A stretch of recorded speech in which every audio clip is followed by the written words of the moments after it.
नमो अरिहन्ताय नमो सिद्धाणं नमो आयर्याणं नमो उवझाय नमो लोये सर्वसाहुणम्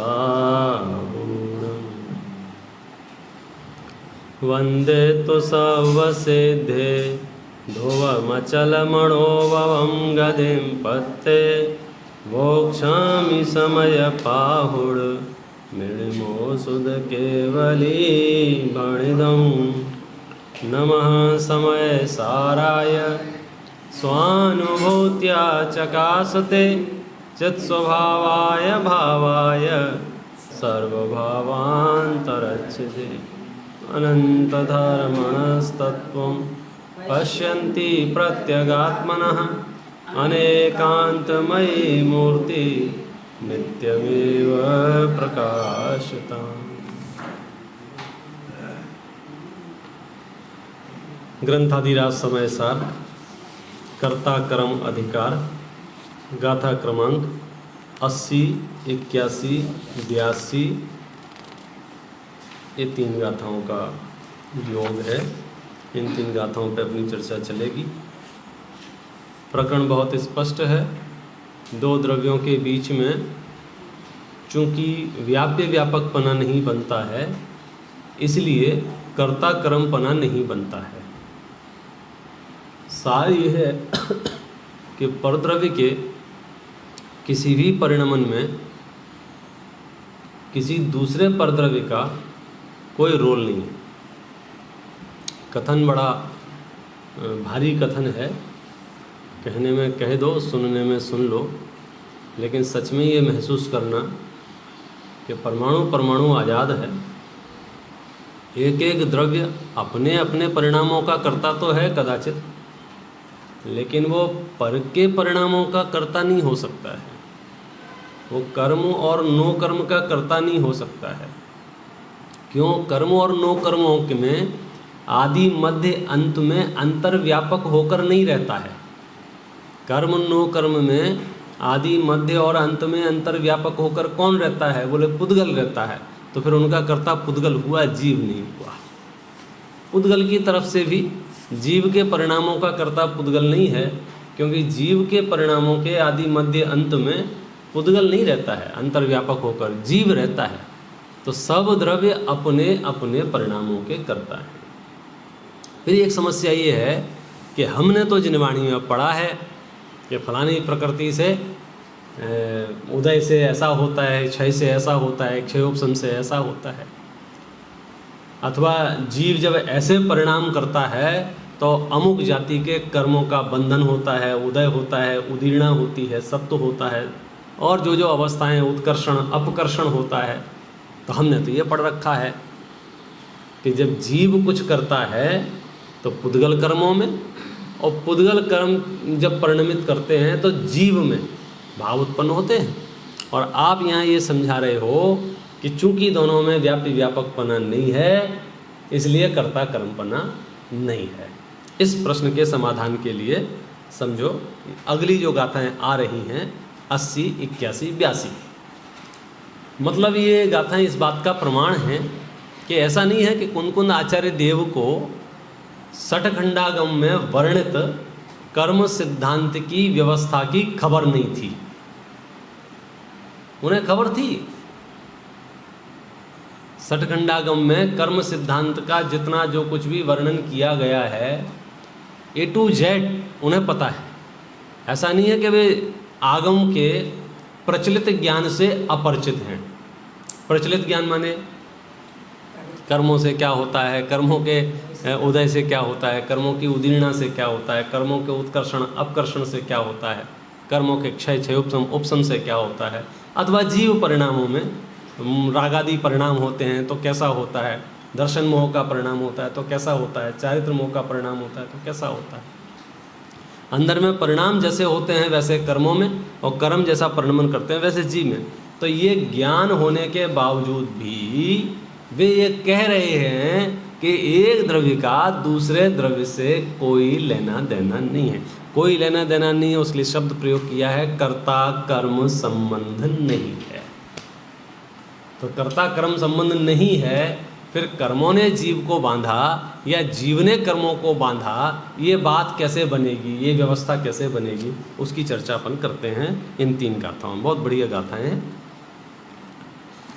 इसलिए ये पूरा समय सार निश्चय व्यवहार का संतुलन है। इसमें निश्चय व्यवहार का संतुलन है माने कि हम आत्मानुभूति के लिए पुरुषार्थ में जो हेतुभूत है वो बात कहेंगे कि तुम छोड़ो सारे संसार की समस्याएं, सारे संसार का भार अपने से उतारो, और हम वो बातें भी बताएंगे जो जगत में प्रचलित हैं।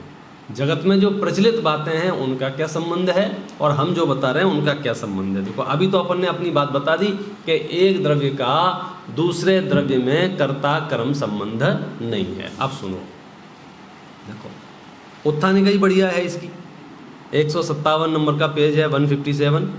जीव पुद्गल परिणामयो अन्योन्य निमित्त मात्रत्वम अस्ति तथापि न तयोः कर्तृकर्म भावः इति आह। ये उत्थानिका है कि जीव और पुद्गल के जो परिणाम हैं उनमें अन्योन्य माने एक दूसरे में निमित्तपना तो है, निमित्त मात्रत्वम अस्ति, निमित्त मात्रपना तो है, तथापि न तयोः कर्तृकर्म भावः, लेकिन उसमें कर्ता कर्म भाव नहीं है। इति आह, इसी बात को कहते हैं। देखो जीव परिणाम हेदुं कम्मत्तं पोगला परिणमन्ति पोगल कम्म निमित्तं तहेव जीवो विपरिणमति नविको वदि कम्म गुणे जीवो कम्मं तहेव जीव गुणे अन्योन्य निमित्तेन दु परिणामं जानतो नम्पि एदेन कारणेन दुःखता आदासेन भावेन पोगलकं कदाणं न दुःखता स्वभावाणं। जीव के परिणाम से जड़ कर्म पुद्गल परिणमे पुद्गल कर्म के निमित्त से यह आत्मा भी आत्म करे न कर्म गुण न कर्म आत्म गुण करे। परिणाम में दोनों परस्पर निमित्त है, बस इसलिए यह आत्मा निज भाव का करता कहा, अन्य सब पुद्गल कर्म कृत भाव का करता नहीं। देखो जो शब्दों के वाच्य तक पहुंचेंगे आनंद आए बिना रहता नहीं है। चलो यहाँ क्या बता रहे हैं, एक तो ये चर्चा है कौन सी कि जीव के परिणाम से जड़ कर्म पुद्गल परिणमे। ये बात आपने सुनी है कि नहीं सुनी है? कौन सी? कि जीव के परिणाम से पुद्गल कर्मों में परिणमन होता है। सुनी है ना बात? फिर नीचे क्या लिखी है, पुद्गल कर्म के निमित्त से यह आत्मा भी परिणमे, और पुद्गल कर्मों से ये आत्मा में परिणमन देखा जाता है। और ये चर्चाएं तो हम रोजमर्रे की दिनचर्या में कई बार करते हैं। विपाक विषय नाम का धर्म ध्यान सर्वाधिक किए जाने वाले धर्म ध्यानों में से एक है। हम बात बात पे ये कहते हैं देखो कर्म का उदय है, देखो पुण्य का उदय है, देखो पाप का उदय है। अब हम क्या करें साहब, अंतराय का उदय है। मतलब हर चरण में ये कही जाती है कि नहीं कही जाती है बात? कौन सी? तुम प्रवचन सुनने आते हो, क्यों आते हो? तब पुण्य का उदय है। अच्छा, कल क्यों नहीं आए थे? बोले अंतराय आ गया था। अंतराय कैसे आ गया था? कि हमने किसी के अंतराय डाला होगा। इसका कनेक्शन देखना कि जीव के परिणामों से कर्म में परिणमन हो रहा है और कर्म के परिणामों से जीव में परिणमन हो रहा है। ये व्यवस्था हमने सुनी हुई है। समझी हुई है, मानी हुई है, और इस व्यवस्था पर हमको भरोसा भी है। बराबर है।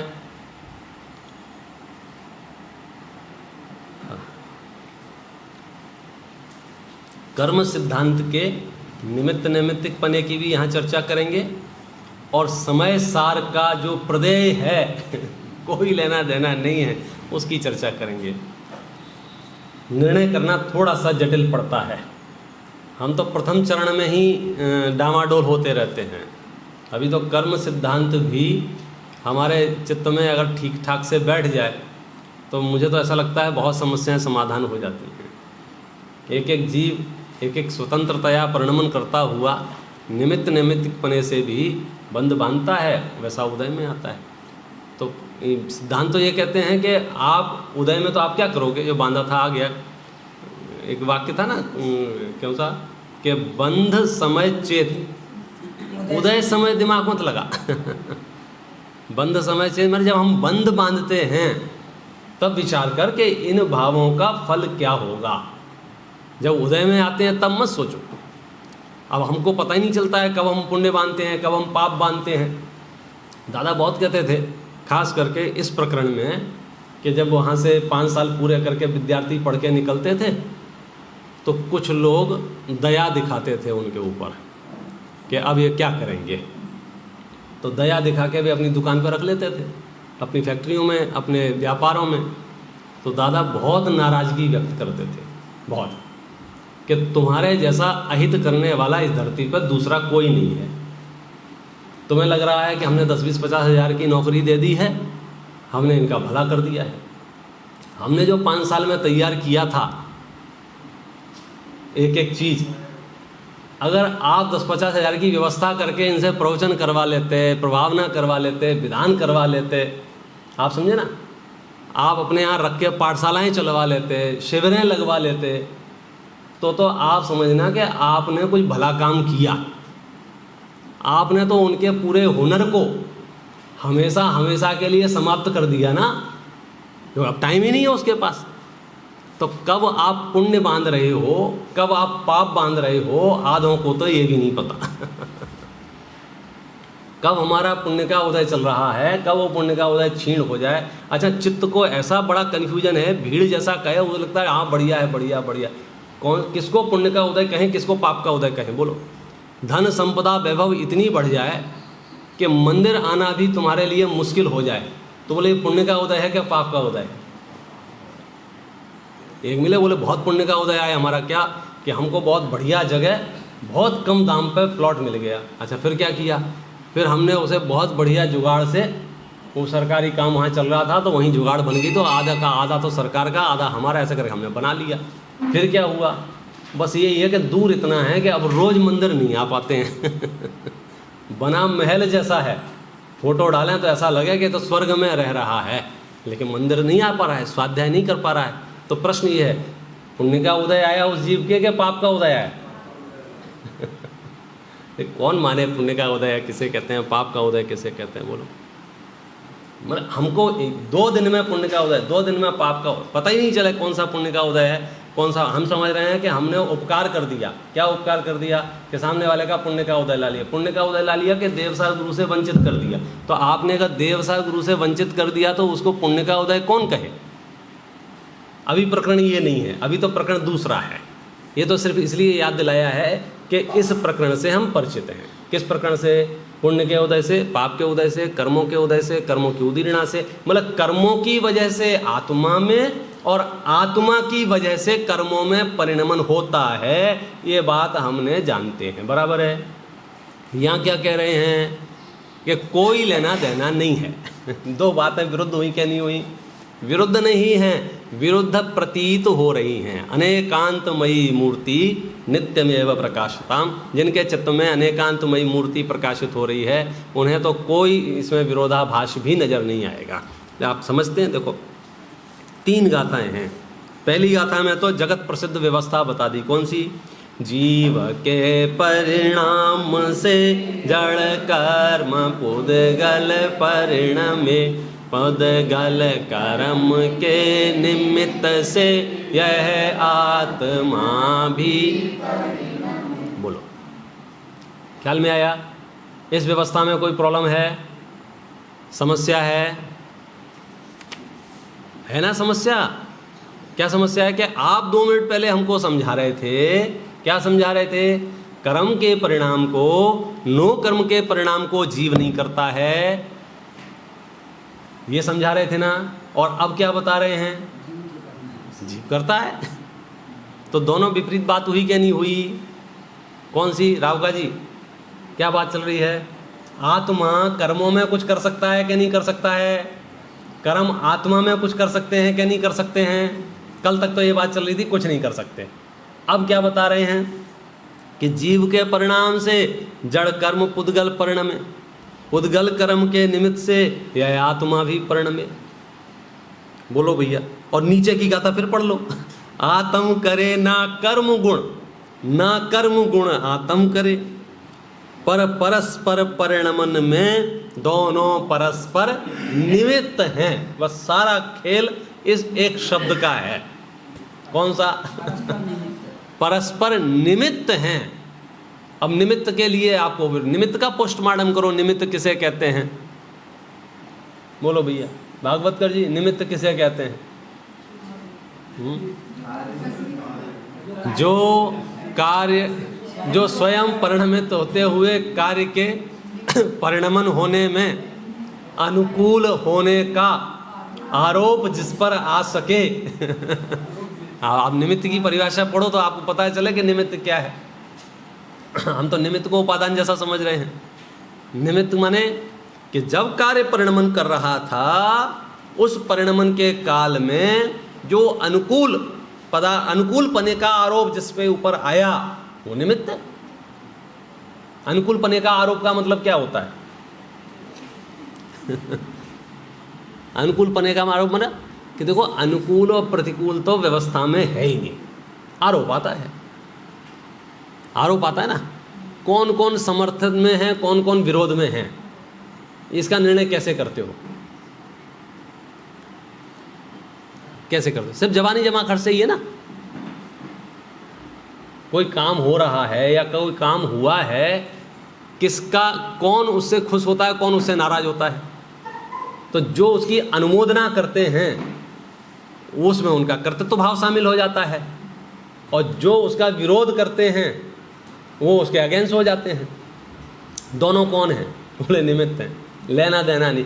परिणमन तो अपने स्वकाल में हो रहा है। ऐसे ऐसे समझ लो, सूर्य उदय तो होने वाला है। जिनको और सोना है वे बेचारे दुखी हो रहे हैं, और जिनको जगना है उन्हें आनंद आ रहा है। तो बात यह है कि तुम्हारे आनंद में, तुम्हारे दुख में सूर्य क्या कर रहा है? बोले कुछ नहीं कर रहा है, निमित्त है। कमल खिल रहा है, कमल पहले दिन तो नहीं खिल रहा था जब उस बीज रूप था, फिर वो वृक्ष रूप हुआ, फिर उसमें फूल आया, फिर उसमें वो आगे कली रूप हुआ। अब वो जब पूरी तरह से उसकी अपनी योग्यता खिलने रूप है, उस काल में बोलो निमित्त का आरोप किस पे आएगा? बोले सूर्य पे आ गया। तो सूर्य ने क्या किया कि निमित्त है। तो जीव के परिणामों का निमित्त पुद्गल कर्मों में, और पुद्गल के कर्मों का निमित्त, परिणमन का निमित्त जीव में। लेकिन दूसरी पंक्ति में कह रहे कि ये कर्म, उसके कर्ता कर्म भाव उसमें नहीं बनेगा। अंतिम गाथा जो अंतिम है, इस ग्रुप की अंतिम गाथा 82 नंबर की, उसमें सार लिख दिया। बस इसलिए यह आत्मा निज भाव का करता कहा, अन्य सब पुद्गल कर्म भाव का। बोलो भैया क्या सार निकला? कि कुछ नहीं, एक बात कर्ता कर्म सिद्धांत की ओर से कही जा रही थी, और ये बात निमित्त नैमित्तिक संबंध की ओर से कही जा रही है। हम जिस कर्ता कर्म की बात कर रहे थे वो कैसा कर्ता कर्म था कि जिसके आदि मध्य अंत में व्यापक होकर जो रहता है, वैसा कर्ता कर्म की बात चल रही थी। और उसके लिए उदाहरण दिया था घड़े का और मिट्टी का। घड़े और मिट्टी का क्या संबंध है कि आदि मध्य अंत में मिट्टी अंतर व्यापक हो रही रहती है घड़े में, तो मिट्टी उसकी कर्ता कहलाएगी। कुम्हार थोड़ी ही उसमें आदि मध्य अंत में अंतर्व्यापक होकर रहता है, तो कुम्हार कर्ता नहीं कहलाएगा, तो कुम्हार कुछ तो कहलाएगा। कह दो निमित्त, कह दो निमित्त, बोल दो उससे तुम निमित्त हो। कई बार लोगों को हाँ हाँ हम कुछ तो हैं, हम कुछ, हाँ साहब तुम हो, क्या हो? बोले निमित्त हो। क्योंकि आप नहीं हैं ये तो नहीं कह सकते, क्योंकि आपकी सत्ता तो प्रकट दिख रही है, और तद्रूप आपने विकल्प भी बहुत किए हैं। तो उसका समाधान है कि उसमें फिर भी निमित्त नैमित्तिकपना तो है, कर्ता कर्मपना नहीं है। अब आप इसको ऐसे समझ लो, एक रास्ता तो ये था कि कर्मों के उदय से जीव में हलचल होती है, और जीव के परिणामों से कर्मों में हलचल होती है माने बंद होता है। लेकिन ये निमित्त नैमित्तिकपने से ही, बस निमित्त नैमित्तिकपने से माने कि कब ऐसा होगा कि जब स्वयं परिणमित होता हुआ जीव, जब स्वयं परिणमित होते हुए कर्म तो एक दूसरे में निमित्त हो जाएंगे। यदि इसको सर्वथा कर्ता कर्म भावपना समझेंगे तो एक भी जीव इस धरती पर सुखी नहीं हो पाएगा। क्यों नहीं सुखी हो पाएगा? क्योंकि कर्म तुमको कभी छोड़ेंगे ही नहीं, क्योंकि तुम तो कर्माधीन हो गए ना। कर्मों के हाथ में यदि संसार परिभ्रमण होगा तो कर्म क्यों मुक्त करेंगे? भाई वे तो अचेतन है, वहाँ तो कोई संकल्प विकल्प है नहीं, इसलिए कर्मों को सर्वथा कर्ता नहीं कहा जा सकता है, कदाचित कर्ता कह सकते हैं। और कदाचित कर्ता भी किस रूप में? निमित्त रूप में। देखो इसकी अर्थ पढ़ता हूँ, बहुत बढ़िया, मतलब बढ़िया माने सरल गाथाएं हैं।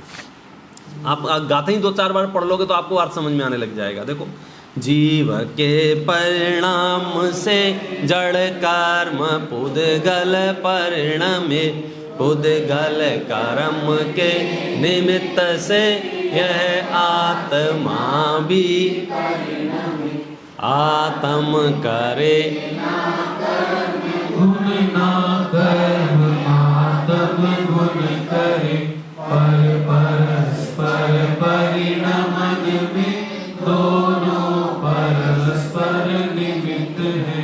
बस इसलिए यह आत्मा निज भाव का करता कहा, अन्य सब पुद्गल कर्म कृत भाव का। हो गया समाधान? क्योंकि पूर्व की जो गाथाएं पढ़ रहे थे हम और आप, बोल कुछ नहीं रहे थे, क्योंकि वहाँ गाथाएं ये आ रही थी कि जीव ने कर्म और नो कर्मों में कुछ नहीं किया है, और हम मनी मन कह रहे थे यार कुछ तो हुआ है। मनी मन में ऐसा लग रहा था यार कर्म तो है ही ना, और कर्म का उदय आता है तो पीड़ा तो होती ही है ना। कर्म का उदय आता है तो हमारे आक्रोश क्रोधादि के भाव तो उत्पन्न होते ही है ना, और क्रोधादि के भाव उत्पन्न होते हैं तो बुरा तो लगता ही है ना। और बात क्या चल रही थी कि क्रोधादि का और आत्मा का आपस में कर्ता कर्मपना नहीं है। बात क्या चल रही थी? कर्मों का और आत्मा का कर्ता कर्मपना नहीं है। और हमारा अंतर्मन क्या कह रहा था कि बचपन से जो ठूस ठूस के भरी है, पूर्व धारणाएं ऐसी एक बार सुनने से नहीं निकल जाती हैं।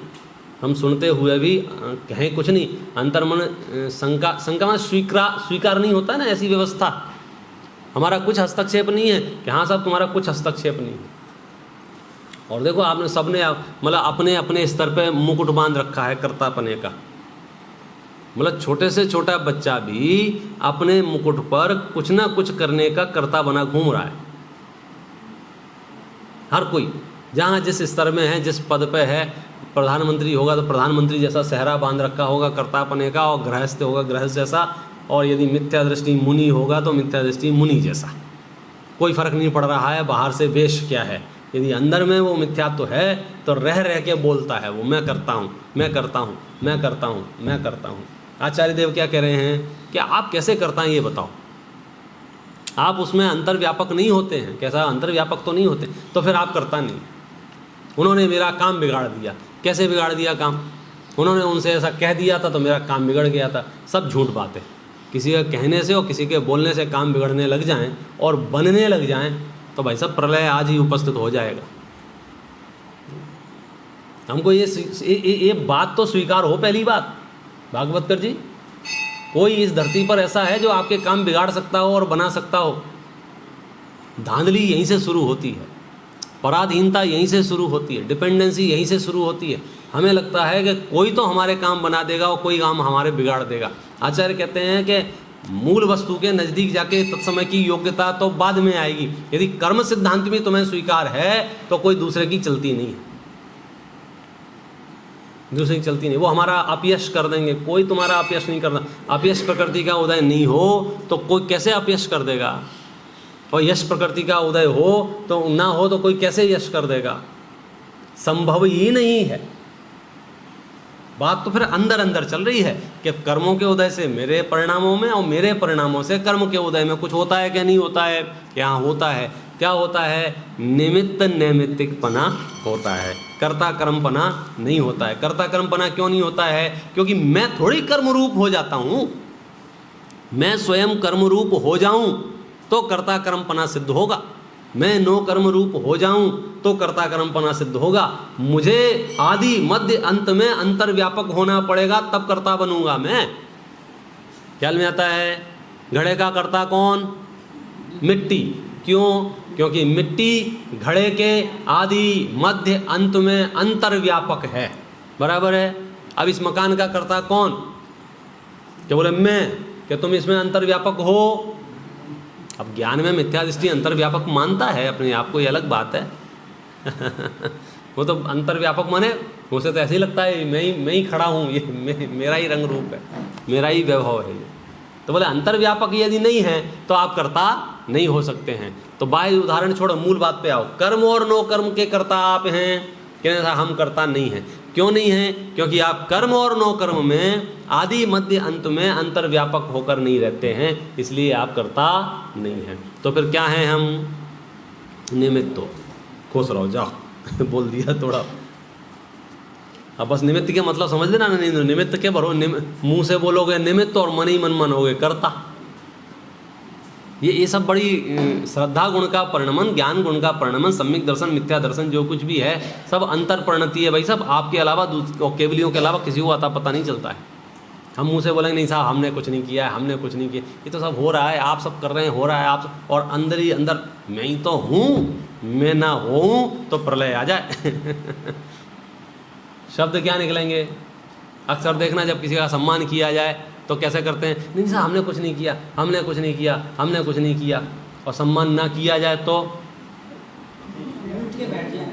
तो ऐसा मुंह फुला ले में कहो दर्शन ना देवें 10-10 साल। हम गए थे, पीछे ही बैठे रहे, मंच पे बुलाया ही नहीं हमको कि साहब आप तो करते ही नहीं थे, सब अपने आप हो रहा था, अरे चुप रहो तुम। तो ये तो आप मतलब मैं अपनी जानता हूँ और आप अपनी जानते हैं कि सच में आपको मानाधिक चाहिए या नहीं चाहिए। शब्दों में तो आप और हम सब एक्सपर्ट हैं, क्योंकि बचपन से यही सब सुन रहे हैं, यही सब पढ़ रहे हैं। कषाय नहीं करना चाहिए, कषाय नहीं करना चाहिए, कषाय नहीं कर। आँख बंद करके देखो ना तुमने दिन भर में कितनी कषाय की। वे बहुत मायाचारी करते हैं, वे बहुत लोभी हैं, वे बहुत कसाई हैं। तुम छोड़ो दुनिया की, तुम अपनी बताओ अंतर मन से कि तुम्हें कषाय उत्पन्न होती है, तुम्हें लोभ उत्पन्न होता है, तुम्हें झूठ बोलने का भाव आता है, तुम्हें चोरी करने का भाव आता है। कि साहब हमें नहीं आता है, बोले झूठ बोल रहे हो। शास्त्र कह रहे हैं इस गुण स्थान में ऐसा होता ही नहीं है, होता ही नहीं है, क्या करे। तो नजरिया तो आपको ऐसा बनाना पड़ेगा, कौन सा, समदर्शित्व वाला, सबके लिए एक भाव, अलग अलग नहीं। देखो पढ़ते हैं, अर्थ पढ़ते हैं, टीका पढ़ते हैं। जीव के परिणामों का निमित्त पाकर पुद्गल कार्माण वर्गणाएं कर्मरूप परिणमित होते हैं, तथा जीव भी पौद्गलिक कर्मों के निमित्त से परिणमन करता है। यद्यपि जीव कर्म के गुणों को नहीं करता और कर्म जीव के गुणों को नहीं करता, तथापि परस्पर निमित्त से दोनों के परिणाम होते हैं, ऐसा जानो। इस कारण आत्मा अपने भावों का करता है, पौद्गलिक कर्मों के द्वारा किए गए समस्त भावों का कर्ता नहीं है। ऐसा ही है, स्वयमेव इस जगत का सब काम हो रहा है, हो तो रहा है, मान ले मैं बस तो अपना काम हो जाएगा। यदि दूसरा कह दे कि इन्होंने कुछ नहीं किया है तो बुरा लगेगा। क्यों बुरा नहीं लगेगा, क्योंकि अंदर में तो कर्तृत्व का रस पड़ा है ना। अब करना क्या है, कुछ नहीं करना है, जो जिनवाणी में लिखा है श्रद्धान में उसकी स्वीकृति देनी है कि हाँ ऐसा ही है। अन्यथा तो हम अपने आप को गुमराह करते रहेंगे, हम अपने आप को कन्विंस करते रहेंगे, अपने आप को मतलब जस्टिफाई करते रहेंगे, नहीं साहब ठीक है, नहीं साहब ठीक है, निपटो भैया। देखो आचार्य अमृत चंद्र इन गाथाओं का भाव इस प्रकार स्पष्ट करते हैं। जीव के परिणामों को निमित्त पाकर, जीव के परिणामों को निमित्त करके पुद्गल कर्म रूप परिणमित होते हैं, और पुद्गल कर्म को निमित्त करके जीव भी परिणमित होते हैं। इस प्रकार जीव के परिणाम के और पुद्गल के परिणाम के परस्पर हेतुत्व का उल्लेख होने पर भी, ये बहुत महत्वपूर्ण बात है, क्योंकि जब जब समय सार की विषय वस्तु को परोसा जाएगा तब वो जो अन्य आगमों में कहे हुए कथन हैं वो चित्त में उत्पन्न होंगे, और ऐसा लगेगा कि साहब हमने तो ऐसा पढ़ा है, गौमठ सार में तो ऐसा लिखा है, वहाँ तो ऐसा कहा है। आचार्य कह रहे हैं कि वैसा लिखा होने पर भी, हम कहाँ कह रहे हैं कि नहीं लिखा है, लिखा है। हाँ, अच्छे ज्ञानियों को मना करके देखो कि आपने कुछ नहीं किया है तो आग बबूला हो जाएंगे। तुमको कैसे पता है, तुमने कौन से अच्छे ज्ञानियों से तुम्हारा पाला पड़ गया। खैर अब मतलब हर जगह उसका क्या कहना चाहिए, ऑपरेशन किया जा सकता है कि मुद्दा तो यह है कि तुम जिसे अच्छा ज्ञानी कह रहे हो, वे अच्छे ज्ञानी कैसे, वो तो हमने अपनी अवधारणा बना ली कि ये अच्छे ज्ञानी, ये खराब ज्ञानी, ये बड़े पंडित, ये छोटे पंडित। भाई आप ये निर्णय कौन कर रहा है, और ये निर्णय सम्यक दर्शन से थोड़ी हो रहे हैं। आप देख लो यहाँ 200 की जगह 500 आदमी बिठा दो, बड़े पंडित हो जाएंगे, और गुरुदेव श्री की सीढ़ी में 4 लोग बैठेंगे तो वे छोटे हो गए क्या। अरे क्या लेना देना है तुम्हारे इस पंचायत से, आप समझ ना। ये निर्णय क्या होगा कि गुणस्थान वृद्धि से बड़े छोटे का निर्णय होगा ना। तो ये तो सारा मतलब ये सारी चर्चाएं सिर्फ और सिर्फ टोडरमल जी का वो वाक्य ध्यान रखना, कौन सा, 7वें अधिकार की अंतिम पंक्तियां, कि हमने यहाँ जो जैन मिथ्या दृष्टियों के दोष बताए हैं, वे दोष यदि अपने में हों तो दूर कर लेना, दूसरों के दोष देख कर कशाई नहीं होना। ये बड़ी वीकनेस है। कौन सी, कि जब भी किसी दोस्त की चर्चा चले तो दूसरा याद आए बिना रहता नहीं है। ठीक, अब वो भी क्या करें बेचारे, जो भी हैं, अपन तो अपने मुद्दे पे बात करो। एक द्रव्य दूसरे द्रव्य का करता है कि नहीं, बोले नहीं।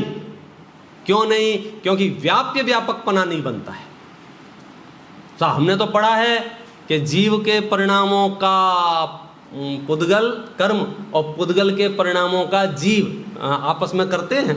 देखो लिखा है, परस्पर हेतुत्व का उल्लेख होने पर भी, ये उल्लेख होने का मतलब समझे आप, आगम में ये बात बताई है। ऐसा नहीं करेंगे वहाँ नहीं बताए, उल्लेख है, हमें पता है वहाँ क्या लिखा है। क्योंकि श्रोता की ये समस्या होती है, महाराज हमने तो ये पढ़ा है, पंडित हमने तो पढ़ा है, बोले हमें पता है। तो आचार्य पहले ही करें, हमें पता है, ऐसा उल्लेख है। कैसा उल्लेख है? शिलालेख हैं ऐसे, ताड़पत्र हैं ऐसे, जनवाणी के पन्ने ऐसे हैं, कैसे, जहाँ ये लिखा है क्या, कि जीव के परिणामों का निमित्त पाकर पुद्गल में और पुद्गल के परिणामों का निमित्त पाकर जीव में हलचल होती है, ये उल्लेख है। ऐसा उल्लेख होने पर भी, अब देखो, अब अपनी बात कहेंगे, ऐसा उल्लेख होने पर भी जीव और पुद्गल में परस्पर व्याप्य व्यापक भाव का अभाव होने से जीव को पुद्गल परिणामों के साथ और पुद्गल कर्म को जीव के परिणामों के साथ कर्ता कर्म पने की असिद्धि होने से मात्र निमित्त नैमित्तिक भाव का निषेध न होने से परस्पर निमित्त मात्र से ही दोनों के परिणाम होते हैं। हो गया समाधान? क्या समाधान हो गया? कि आपके चित्त में जो प्रश्न उत्पन्न हो रहे थे उनको बोलो कि वो तो निमित्त नैमित्तिक संबंध है, और निमित्त नैमित्तिक संबंध समझ गए, सच मायने में कोई संबंध नहीं है। यहाँ खास करके आत्मानुभूति के लिए उद्यत जीव के लिए ये कोई मायने नहीं रखते हैं। हाँ, व्यवहारिक जीवन शैली में उनकी अपनी उपयोगिता है, उपयोगिता ना हो तो शास्त्रों में वर्णन क्यों करें। आपको दोनों ने ध्यान में रखने होंगे। और समस्या ये है कि हमको अपने मन को ऐसा बनाना होगा कि जब जिस नए से बात चल रही हो उस नए के वजन को पूरी तरह से स्वीकार करो तो आप वहाँ तक पहुँच पाएंगे। और जैसे ही स्पीड ब्रेकर लगाएंगे, कौन सा, हाँ वहाँ ये लिखा है, वहाँ ये लिखा है, अरे भैया आचार्यों को पता है कहाँ क्या लिखा है। यहाँ ये बता रहे हैं कि तुम्हारा परद्रव्य से कोई लेना देना नहीं है, तुम हाँ काट दो, तुम्हारी झंझट खत्म हो गई। लेकिन हमें लग रहा है कि हम परिणमन करा रहे हैं, हम मोहल्ला चला रहे हैं, हम गांव चला रहे हैं, हम नगर चला रहे हैं, हम घर चला रहे हैं, हम शरीर चला रहे हैं। सबके चित्त में ठूस ठूस के भरा है। और जब जब ये खंडन होता है, हम नहीं चला रहे हैं, वो उठ के भाग जाता है, बात नहीं करता। आप किसी को भी एहसास दिला दो, तुम्हारी कुछ नहीं चलेगी यहाँ। अब आप खड़े करके बताओ, उसके बाद अकर्ता बनाने के बाद वहाँ उपस्थित करके बताओ उसे, वो भाग जाएगा। क्या कहेगा घर जाके, क्यों भागा है? बोले चलती तो है नहीं अपनी। तो आचार्य यही कह रहे हैं, तुम भाग जाओ, पूरे संसार से भाग जाओ, पूरे विश्व से भाग जाओ, हाथ पे हाथ रख के बैठ जाओ। और कोई पूछे हाथ पे हाथ रख के क्यों बैठ गए? बोले मेरी चलती तो है नहीं परद्रव्य में, क्यों माथा लगाऊं मैं?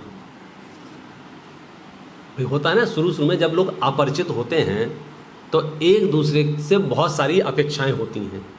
लेकिन जैसे जैसे उनका परिचय गाढ़ होता जाता है तो बोलो आधी अपेक्षाएं छुट्टी पे चली जाती हैं कि नहीं चली जाती हैं, कि बनी रहती हैं? कहाँ चली गई वे अपेक्षाएं? जब मुलाकात हुई थी तो हमारे चित्त में बहुत अपेक्षाएं थी, अब उसमें से 50% बची होंगी। और जैसे जैसे उम्र बढ़ेगी तो अपेक्षाएं घटेंगी कि बढ़ेंगी? अधिकांश के अनुभव तो हैं घटेंगी, क्योंकि हमने जो सोचा था वैसा हूबहू कर्म का उदय सामने वाले का हो तो वह काम होता है, नहीं होता नहीं होता। तो रहस्य कब खुलता? अच्छा धीरे धीरे फिर आप कहाँ पहुँच जाते हो? बोले ये बोलते क्यों नहीं?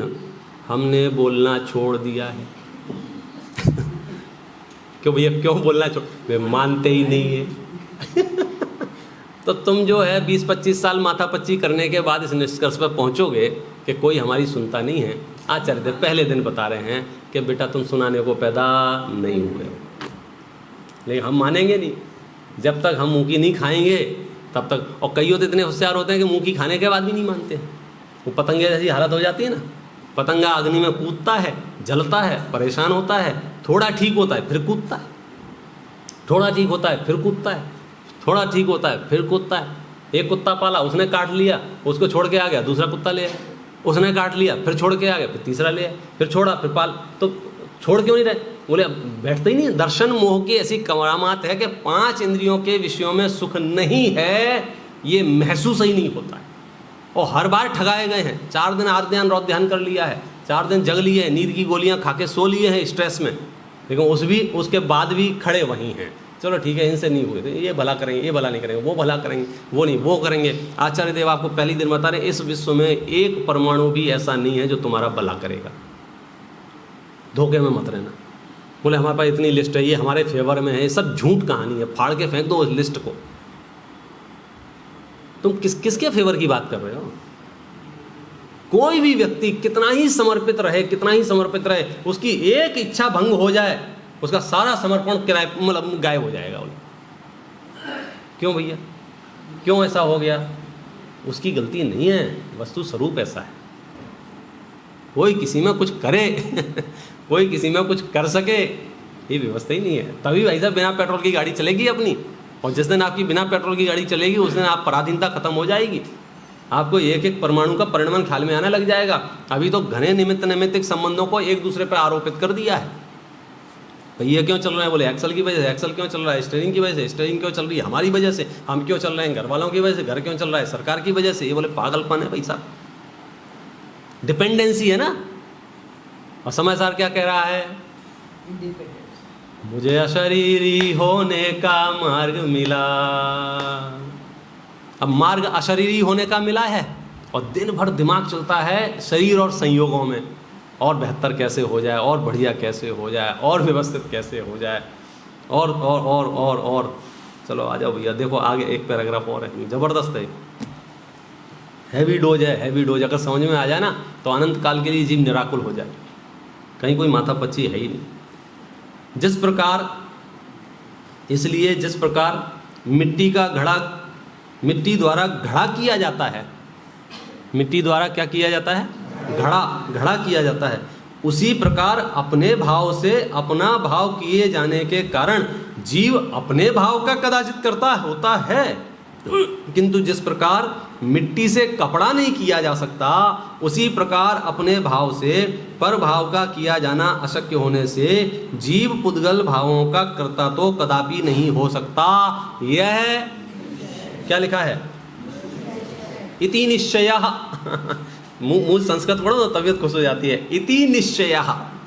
इति माने इति शब्द का उपयोग संपूर्ण बात कहने के बाद किया जाता है। जिन लोगों ने पहले टीवी पे महाभारत देखा होगा तो लास्ट में आता था इति श्री महाभारत कथा। हो गई हमारी, हमें जो कहना था कह लिया।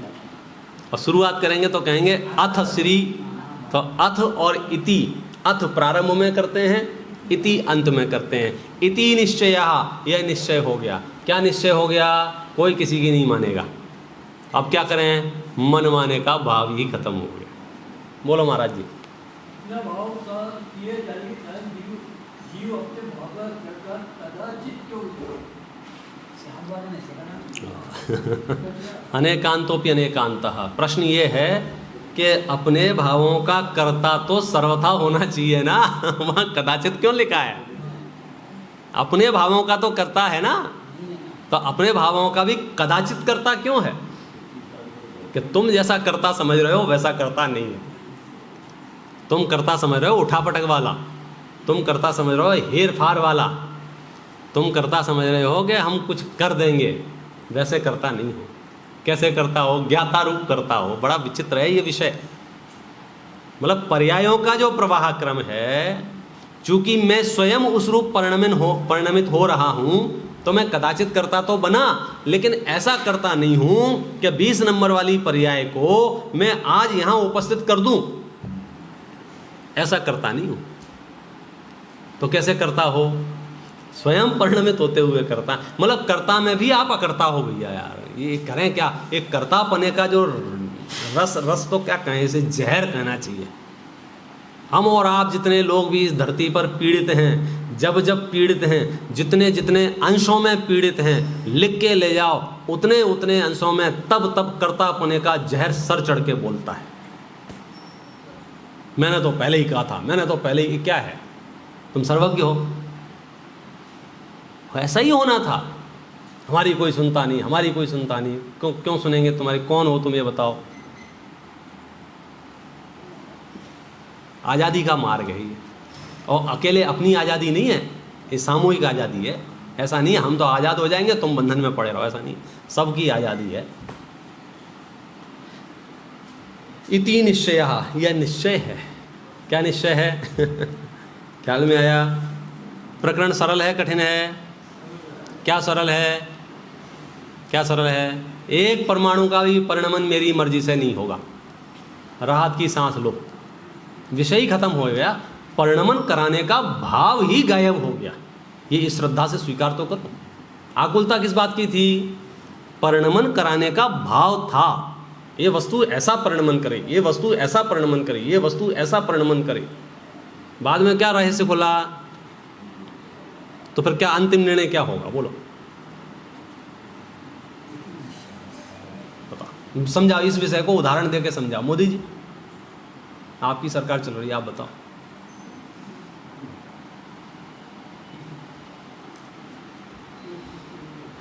नशा उतरे बिना नहीं रहे, निर्भार हुए बिना ना रहे जीव।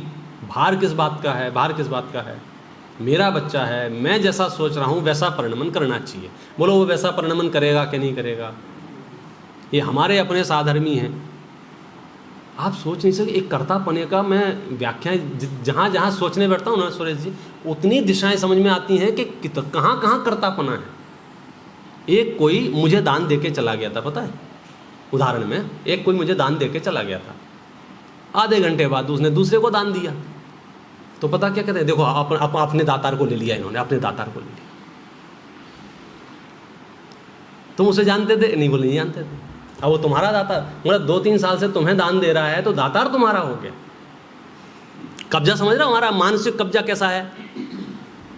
3-4 दिन ये रावका जी हमारे प्रवचन सुनने आ गए, अब इनका मूड बदल गया, कहीं और जाने लग गए। तो हमको क्या लगा? हमारे श्रोता हैं, खरीद लिए हैं। आप बता, मैं सिर्फ आपको, मैं ज़्यादा बोलता नहीं हूँ, आप थोड़ा कहा खूब समझना, हमारा पग पग पर कर्तापने का अंतर्भाव कैसे चलता है।